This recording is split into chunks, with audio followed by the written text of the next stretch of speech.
राज खानदान शाह परिवारबाटै आउला नि या अनेक हामी जस्ता सर्वसाधारण जनता या कोही हजुरको होइन सर्वसाधारणले चाहिँ यो राजालाई ल्याउने पहल गरेको कारणले गर्दा नै राजा यति अगाडि बढेका हुन्। नत्र त राजा मात्र एक्लै हो भनेदेखि ऊ त अब नपुग्ने केही छैन। त चाहिँ एउटा कुनामा खाना पकाएर मजाले आनन्दसँग बसेर खानु र कतिपयको भनाइ त यस्तो पनि छ गुरु होइन, राजतन्त्रको बेलामा धेरै दुःख भयो सहिने भयो होइन, त्यो भन्दा त अहिले त धेरै राम्रो हो भन्ने पनि छ नि त। अनि फेरि राजा नै किन आउनु पर्यो? होइन यो मैले भने नि अघिको अवस्थामा व्यवस्थित भएन। अहिले हेर्नुहोस् न, चेलीबेटी पनि हामीले एक ठाउँमा गयो भने दुई ठाउँमा जान बित्तिकै रनी बेसिया भन्ने चलन थियो पहिला। अब अहिले त 10 ठाउँमा गए तापनि उसको चरित्र आहा म राम्रो भएर पो 10 ठाउँमा पुगेँ नि भन्ने जस्तो भयो कि। अनि मैले ल्याउनु पर्यो भने 2-4 जना त्यहाँ श्रीमती ल्याउनुलाई पनि पछि परेन। अब यो गणतन्त्रको त्यहाँ अवस्था यस्तै हो भन्ने चिजहरू पनि फ्री चाहिँ भयो। अनि खास चाहिँ कानुन चाहिँ एकदमै बलियो हुनुपर्छ। चेक दिनेलाई उहाँलाई दिइसकेपछि कारवाही 1 महिनामा फैसला गर्नुपर्छ। अनि विकृति गर्नलाई पनि टुर्खेलमा लगेर फाँसी दिनुपर्छ।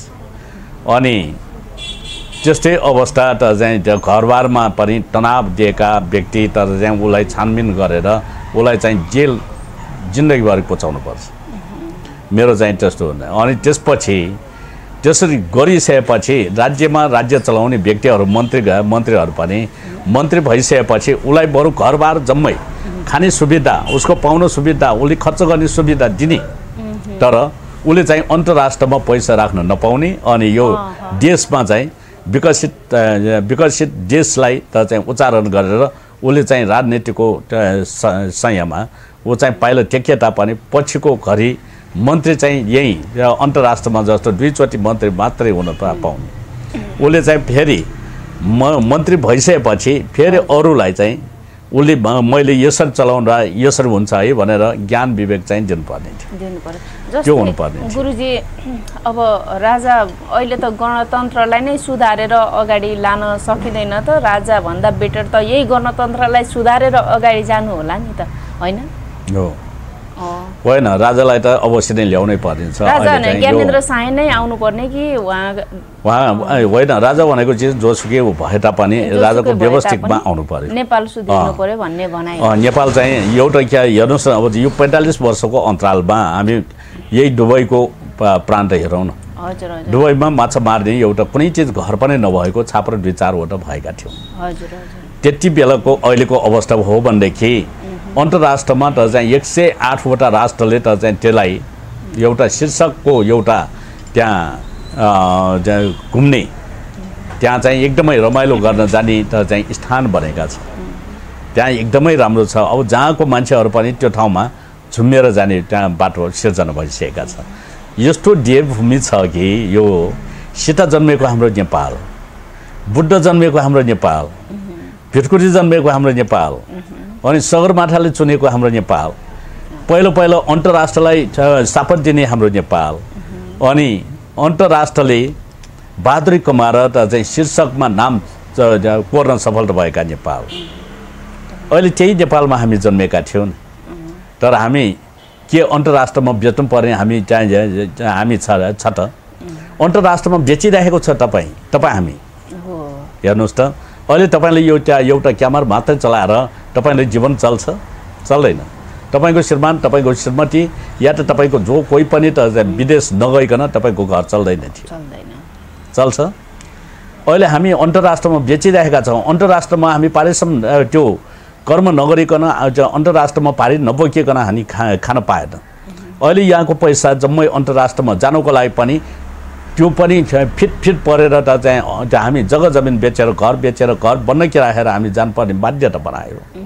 अहिले यो राष्ट्रमा हेर्नुहोस् त, कुनै संस्था, कुनै कार्य, कुनै चिज, अब फ्याक्ट्रीहरू छ तपाईँलाई काम गर्नुको लागि मैले 40,000 रुपियाँ तलब खानुको लागि ढौ भएका छन्। यहाँ 25,000 तलब खानुको लागि ढौ भइरहेका छन्। नेपाल खोइ कहाँ छ? हाम्रो नेपालमा वृद्ध आश्रम बनाइरहेका छौँ। अहिले वृद्ध आश्रम भइरहेका छ। तपाईँ हामी त वृद्धहरूलाई संरक्षण गर्नुको लागि मात्र हामीले चाहिँ यो हामी यो सानोतिनो काम कर्म गरिरहेका छौँ मात्रै, नत्र होइन भने यहाँ छैन कुनै चिज। कसैलाई पनि तपाईँ हामी जस्तो मान्छेलाई काम गर्नु ठाउँ छैन, यो ठाउँ नै छैन, कहाँ गर्ने छ अब काम? हेर्नुहोस् त, खेतीपाती गरौँ कोही मान्छे छैन। तपाईँले खेत खनेर सक्दैन। तपाईँले खेत जोतेर त्यहाँ तपाईँले कमाउनु सक्दैन। अब त्यहाँ खेत जोड्ने मान्छे, खेत खन्ने मान्छेहरू विदेश गइसक्यो, अनि कारखाना चलाउने मान्छेहरू विदेश पुगिसक्यो, कुनै चिज निकाय काम गर्ने मान्छेहरू विदेश पुगिसक्यो। अहिले चाहिँ वृद्ध आश्रममा यही वृद्धहरूले त चाहिँ यो नेताहरूले आफ्नो देश चलाउने भनेर त्यहाँ छाते फुलाएर बसिरहेका छन्। तर राष्ट्रले यो वृद्ध हो मागेको पारोलाई त चाहिँ हामी टन्न दिएर पठाउनुपर्छ भनेर उनीहरूको पेट भर्ने कामहरू मात्रै गरिरहेका छन्। त्यस कारणले गर्दा तपाईँ हामी जस्तो व्यक्ति खोइ हामी भोकै रुँदैछौँ, भोकै मर्दैछन्। अहिले मेरै आमा भनौँ न त चाहिँ मैले काम नपाउँदाखेरि मेरो आमालाई मैले नखुवाउँदै नै त चाहिँ मेरो आमाले खाउँ भनेका चिजहरू मैले त्यहाँ खुवाउन सकिएका थिएन। आखिरमा त चाहिँ नखाइ मर्नु पर्यो। मैले त चाहिँ अब मेरो कामै छैन, मेरो पेसै छैन, मलाई कामै दिएको छैन, मेरो पेसै दिएको छैन, मलाई कुनै ठाउँमा काम गर्नुको लागि निकाय नै छैन। मैले जागिर खाउँ भन्दाखेरि पर्नै सकिएका छैन आर्थिक कमजोरले। अनि मेरो पिता खसिएका थियो त चाहिँ कहाँबाट मैले आर्थिक ल्याएर मैले त्यहाँ यो जीविका चलाउने त? त्यो जीविका चलाउनुको लागि सङ्घर्षको लडाइँ गर्नुपर्ने अवस्था सिर्जना भएका थियो। त्यस कारणले गर्दा यही हो, मौका चाहिँ अब राजा चाहिँ ल्याउनै पर्छ। राजाले गरिब गुरुवाहरूलाई त चाहिँ मान्यता दिनुपर्छ। त चाहिँ हामी हामीलाई त चाहिँ संस्था मात्रै नभई त चाहिँ फ्याक्ट्री, यहाँ हरेक फ्याक्ट्रीहरूलाई त चाहिँ यो तराईमा पहाडमा होइन शिक्षा ज्ञान, अनि तराईमा गएर त चाहिँ उहाँहरूले फ्याक्ट्री बनाइदिने, पहाडमा गएर फ्याक्ट्री बनाइदिने। त्यस्तो भयो भने यो काठमाडौँमा एउटा हामी चाहिँ रमाउने स्थल बनाइदिने। त्यो भयो भने हामी चाहिँ यस्तो त चाहिँ यो त्यहाँ व्यवस्थित हुन्छ। अनि त्यहाँ यो डाँडा काँडा छ जहीँ पनि अब त्यहाँ केबल कार राखिदिने, कुन ठाउँमा जाने केबल कार राखिदिने। यो केबल कारमा विषयलाई लिएर मात्रै पनि अन्तर्राष्ट्रको मान्छे यहाँ आइपुग्न सकिन्छ कि यो डाँडा काँडा फोटो खिच्नुको लागि मात्रै पनि आउन सकिन्छ कि यहाँ नपुग्दो पैसा होइन। तर राज्यले त चाहिँ ल्याएका पैसाहरू रकम खर्च गर्ने हो भने यो डाँडा काँडा घेरेर यहाँ भ्यू हेर्न आउनुको लागि मात्रै अन्तर्राष्ट्रको मान्छेहरू निकाल्न सकिन्थ्यो। त्यस कारणले गर्दा त्यो गर्ने व्यक्तिहरू चाहियो राजा के।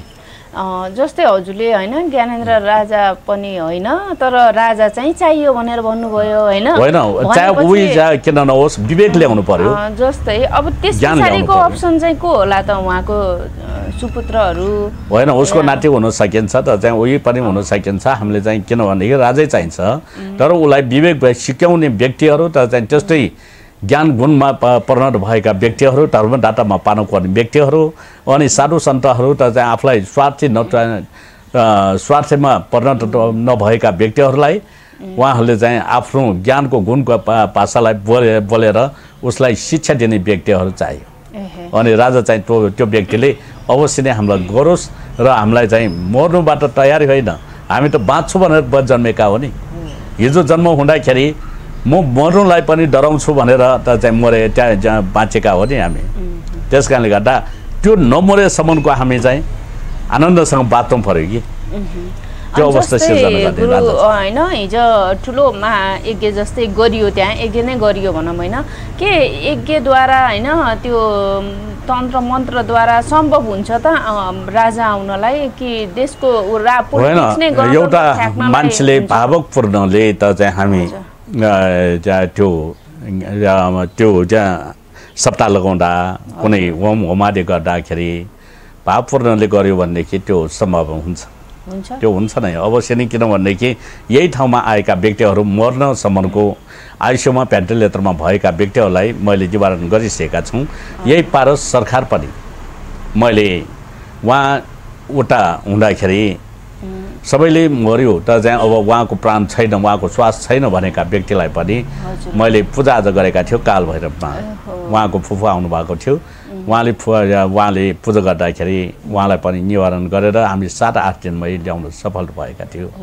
त्यस कारणले गर्दा सम्भव धेरै छ, तर भगवान्सँग आस्थाको चिन्ता गर्नु पऱ्यो कि हामी हामी कल्पनाले कल्पनाले यो मान्छे कल्पना गरेर हिँडेको हो हेर्नुहोस् न भनेर भन्छ तपाईँ अहिले कल्पनाले यहाँ आइपुगेका होइन र तपाईँ घरबाट कल्पना गर्दै शिवतान्त्रिकमा जान्छु म फोटो एउटा खिचेर आउँछु भनेर आउनुभएका थियो त्यही कल्पनाद्वारा तपाईँको दिहलाई सञ्चालन गरेका थियो त्यो कल्पनाले हामी राम्रो कल्पना गऱ्यो भनेदेखि त्यो साकार हुने जाने कल्पना हो नि त्यस कारणले गर्दा यो हामी पानी तिर्खा नलाइकन कर्व समात्दैन कि अनि कुनै जान इच्छा नभइकन त्यो ठाउँमा गन्तव्यसम्म पुग्न गाह्रो हुन्छ कि त्यस कारणले गर्दा आफूलाई इच्छाएको कर्महरू त चाहिँ यो कल्पनाले गर्ने त्यस कारणले गर्दा त्यो कल्पनालाई साकार गर्ने ईश्वर भगवान हो कल्पेश्वर महादेव हो त्यो कल्पना गरेका पुरा गर्ने कल्पेश्वर महादेवलाई कल्पना गर्नुहोस् पक्कै पनि तपाईँको इच्छा पूर्ण हुन्छ अनि त्यो मात्रै नभए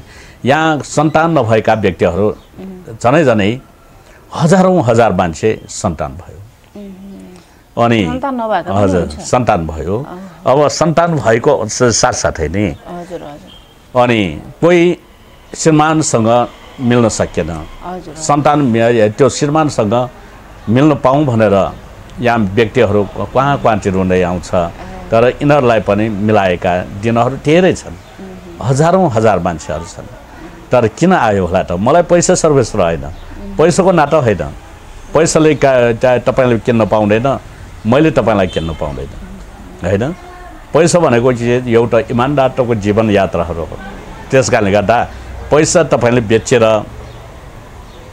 पाउँदैन पैसा तपाईँले किनेर किन्न पाउँदैन त्यस कारणले गर्दा हामी सङ्घर्षको लडाइँ हो त्यस कारणले गर्दा हामी सबैले मान र मर्यादालाई बुझेर त चाहिँ एकअर्काको विश्वास पात्र बनेर अगाडि बढ्नुपर्छ हामी यही स्थानमा हो भनेदेखि अहिले जन्मेको अवस्था अहिले हेर्नुहोस् न पहिला सत्य भन्नुलाई गाह्रो छ ओ सत्य भनेपछि मेरो खुट्टा काट्ने हो कि हात काट्ने हो कि म न श्वास रोक्ने हो कि भन्ने डर थियो अहिले सत्य भनेको चिज एउटा हावामा उडाउने भयो त्यस कारणले गर्दा यस्तो तरिकाले त चाहिँ हामी अहिले अदृश्यसँग पनि हामी प्रेम गर्न छोड्दै आएका छौँ त्यस कारणले गर्दा अदृश्य भनेको भगवान हो अदृश्य भनेको प्राण हो अहिले हावा तपाईँले मलाई देखिन्छ मैले तपाईँलाई देख्छ हावा बिचमा छ तर देखिया छ त हावा बिना तपाईँ बाँच्न सक्नुहुन्छ सक्दैन त्यही हो अदृश्य शक्ति यो धरती पनि अदृश्य शक्ति